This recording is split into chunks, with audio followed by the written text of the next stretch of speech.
People thought that when I missed the weight back in June that I didn't really care. But like, bro, I come from the trenches, bro. You don't show no emotion. Honestly, bro, I made a big mistake talking about my damn personal life because people don't care. People really do not care about, what I was doing or fucking what I should have done personally. You know what I'm saying? So I'm gonna just say it on record too. I should never even put that out there because now people talking about, oh, you lying. Fuck it up. Like, whatever, bro. You know what I'm saying? So y'all just take it for what it is. Imagine having a seat at the most exclusive table in boxing, being mentored by the pound-for-pound king, and working with the trainer of the year, only to stand up, flip the table, and walk away. That is exactly what Keyshawn Davis did when he executed what he calls the Great Deletion.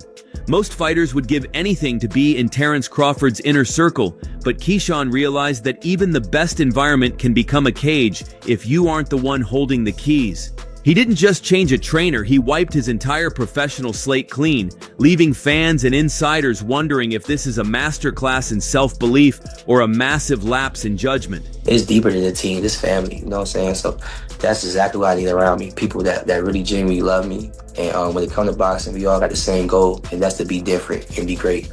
The catalyst for this total teardown happened back in June, during a moment Keyshawn simply describes as a big wow. It was supposed to be a massive stepping stone, a fight against the dangerous Edwin De Los Santos. Instead, it became a public disaster when Keyshawn failed to make weight, leading to the fight being scrapped and his reputation taking a massive hit. But while the world saw a physical failure on the scales, Keyshawn saw a spiritual one. He realized that the structure around him in Omaha wasn't actually holding him up. It was masking the fact that he was crumbling internally. He knew right then that for his own sanity, the circle had to be broken. It's kind of strange to hear Keyshawn say that he changed the entire team, even though they did nothing wrong, at least from the outside looking in. Also, they were actually a good team. Keyshawn, Bomac, and Crawford team pretty much were a good matchup. And it ain't like Keyshawn lost under their wing. You see, usually fighters change trainers when they lose. But in this situation, Keyshawn didn't even lose. He didn't even fight his last fight because he missed weight by 4 pounds. So I wish one of the reporters followed up to figure out, why did Keyshawn leave his team, his trainers, for what? What was the main reason? You guys heard Keyshawn, he felt the need to change everyone around him. But for every action, there's a reason behind it.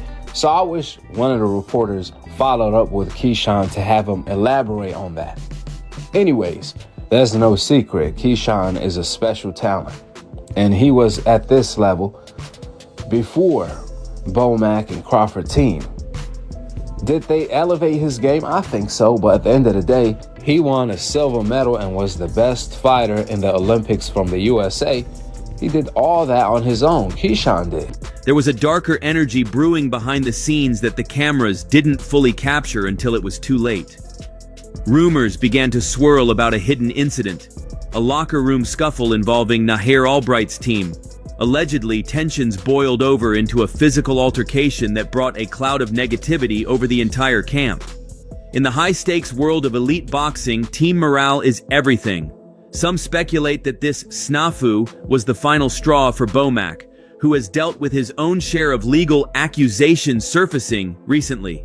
When the discipline of the gym clashed with the chaotic energy of Keyshawn's personal life, the friction became too much to ignore. Letting everybody know that, hey, they didn't expect, Keyshawn Davis to not make weight against De Los Santos. That he planned it, Keyshawn been doing these interviews and stuff, man. He been telling on himself, and we always say, hey, the truth always comes to the light, and it does. Yeah, it did, and it does. Oh yeah. But I'm here also to let y'all know, okay? Because I'm still behind Keyshawn Davis. Yeah, I forgave him, okay? Still behind him. Yep. Oh yeah, still behind him. There ain't nobody perfect. Yo ass, if you looking at this video, your ass ain't perfect either. Nope, you not perfect either. Nope. I don't care what your woman told you. You ain't perfect. You ain't that damn good. Yeah. Or your man. It don't matter, because we got women that watch this channel too. Yeah, ain't nobody perfect. But I'll tell you this. You know, if you look at history, man, there's a lot of guys that had to deal with alcoholism, you know what I'm saying? Drug usage, drug addiction, so on and so forth. Yep, they had to deal with that stuff. The demons outside, right? They grab a hold to you, right? The life grabs a hold to you. Yeah, even not even just boxers, right? Yeah, every sport, it don't fucking matter. Every single sport, you deal with this stuff. But the thing is that he recognizes it now.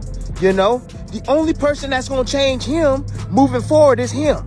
Right? You can be around people that can influence you in the right way and tell you what you need to do. But ultimately, when you by your damn self, you as a man, as a person, as a woman, you have to make that damn choice, right? Perhaps the most shocking truth Keyshawn finally exposed was the secret life he was leading while training alongside Bud Crawford.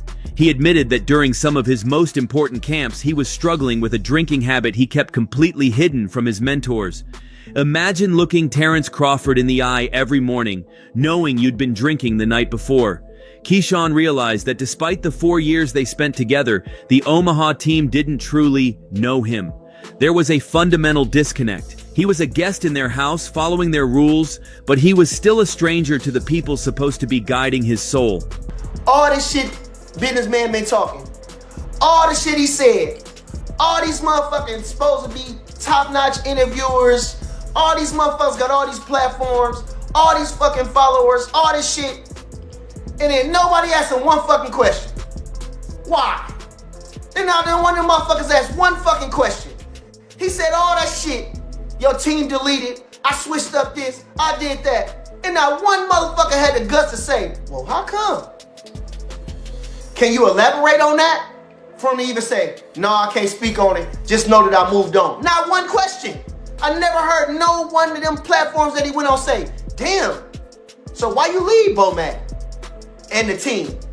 Not one. Not Brian Custer, not Andre Ward, not Roy Jones, not none of that shit that he went on. Did none of them motherfuckers say, damn, how come? There is a deep irony in why Keyshawn actually left. He didn't leave because he rejected the Terrence Crawford model. He left because he wanted to replicate it. He watched how Crawford stayed loyal to his original home team from Omaha, growing from the mud to the mountaintop with the same people he's known since he was a kid. Keyshawn realized that he was just an add-on in Crawford's story. To truly become a legend, he felt he had to return to Norfolk, Virginia and empower his own lifelong coaches.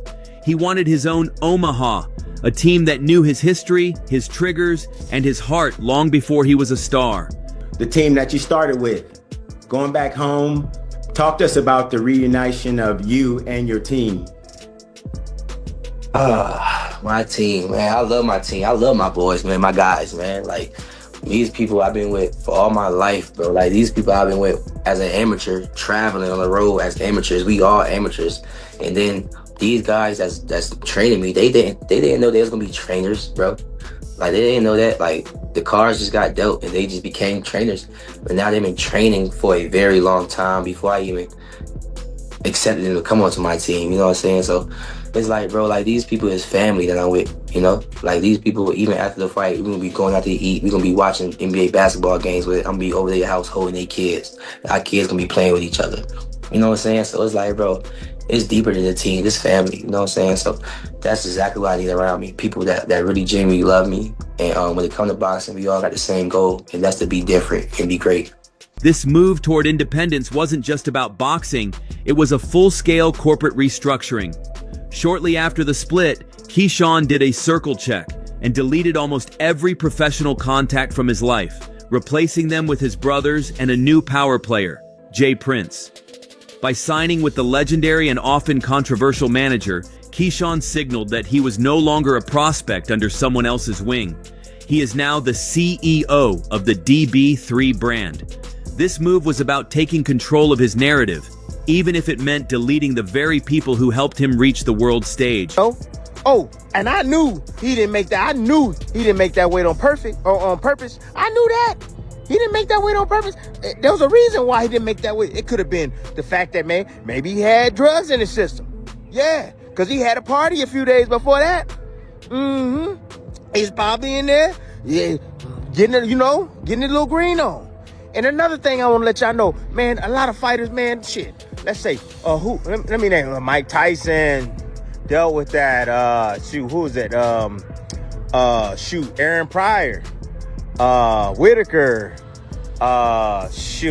who else? Chavez Sr., a plethora, man, there's a plethora. The list can go on and go on and go on, but I'm not sitting here reading off no damn what's saying. This is just what popped up in my damn head. So the list goes on. These guys have dealt with this stuff throughout their career, and they still had a damn successful career. Yeah, it's not the end all be all. Of course, you want to be clean as fish booty for real, because that's good enough to eat. But at the same time, you know, you dealing with outside things, man. Mentally, you dealing with outside things, you know. And this is how they let go for a minute, right? And I'm not saying it's right. I'm not saying it's right. Trust me, it's not. Look, you want to be clean. You want your body to be solid. You want your body to be on point, right? Yeah, but I'm just saying it ain't the end all. It ain't.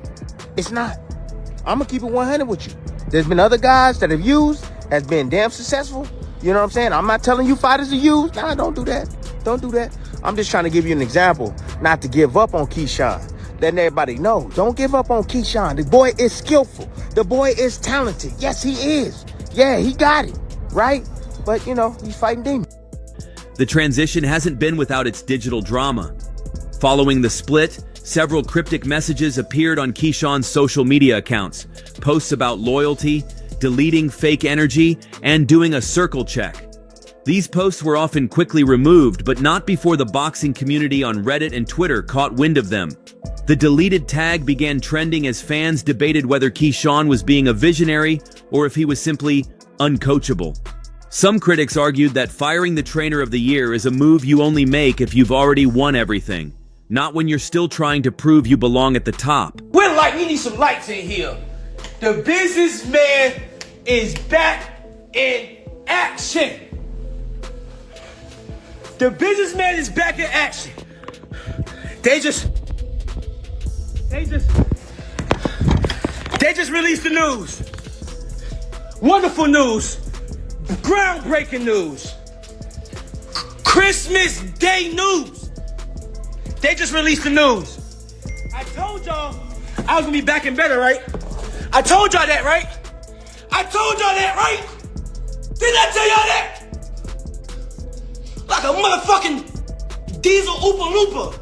Like a motherfucking diesel Oopa Loopa. Don't fuck with him. He's back. On the backhand side, Val. He's back. He's back. He's back. Back and better. On the turkey card, hello. We went from ESPN to Turkey. We went from ESPN to Turkey. Hello. Back and better. Back and motherfucking better. Germain Ortiz. Now look, I see all that arguing and Philly family y'all was doing on Twitter the other day. It was so hard for me to keep my cool and shut up. I been knew I was fighting you, but I just had to shut up. I could not say nothing, because I ain't want nobody fucking this moment up right here for me. It's official. They released it. They can't fuck it up. It's official. All the talk and the amazing rebranding lead to one massive litmus test. January 31st against Germain Ortiz. Keyshawn is heading into this fight with a mind-your-business attitude, refusing to dwell on the water under the bridge from his past. He's predicting a knockout, banking on the idea that his God-given IQ and speed will be enough to carry him through without the Omaha blueprint. He's betting his entire career on the theory that family is more powerful than formula. If he wins, he's a genius who took his destiny into his own hands. If he loses, the Great Deletion might be remembered as the moment he deleted his own future. You know, it kind of took me aback as well, kind of being around you guys and seeing you guys together. I was with you guys in San Bernardino, I think in March when your brother fought. You know, I saw you with your baby in the stroller. It seemed like you guys were really close, and it just goes to show you just never know how comfortable someone feels with something that is that close to heart as something like that. But truly, are you past that stuff, Keyshawn, truly? Hell yeah. If I was still on that, I wouldn't even be fighting on this car right now. God wouldn't have blessed me with this blessing. Like, this is a blessing. Me getting on this car was a very long process. It wasn't just one phone call. Like, it was like, damn, I really got to go about this a whole nother direction because it's not going to happen how it used to happen. I got to figure this shit out for me and my brothers. Like, no cap, you know what I'm saying? We signed with Jay Prince. Again, that was a process. That wasn't just no 1-2 phone calls. You know what I'm saying? Like, and then I never had a manager for my career. We was saying our mother was our manager just to give her a spotlight, but our mother was never our manager. You know what I'm saying? To be honest, you know what I'm saying? So, she the manager of my life, not in boxing. You know what I'm saying? And Nobody so looks like a your mom does.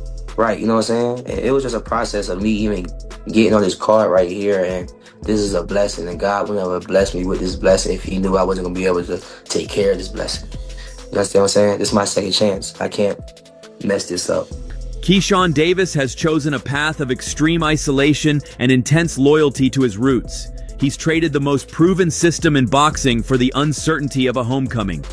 In a sport where most people are looking for a handout or a shortcut, you have to respect the man for wanting to build his own empire from scratch. Whether he's the next superstar or a cautionary tale remains to be seen, but one thing is certain. Keyshawn Davis is finally the one in control of the remote, and he's not afraid to hit the delete button. We'd love to hear from you. Do you think firing Bomac was the right move for Keyshawn, especially when he's so early in his career? Let us know in the comments. That's all from today's video. If you enjoyed it, remember to leave a like, subscribe, and ring that bell icon so you never miss our upcoming videos. And don't forget to share your thoughts in the comment section. Stay tuned, and we will catch you in the next video.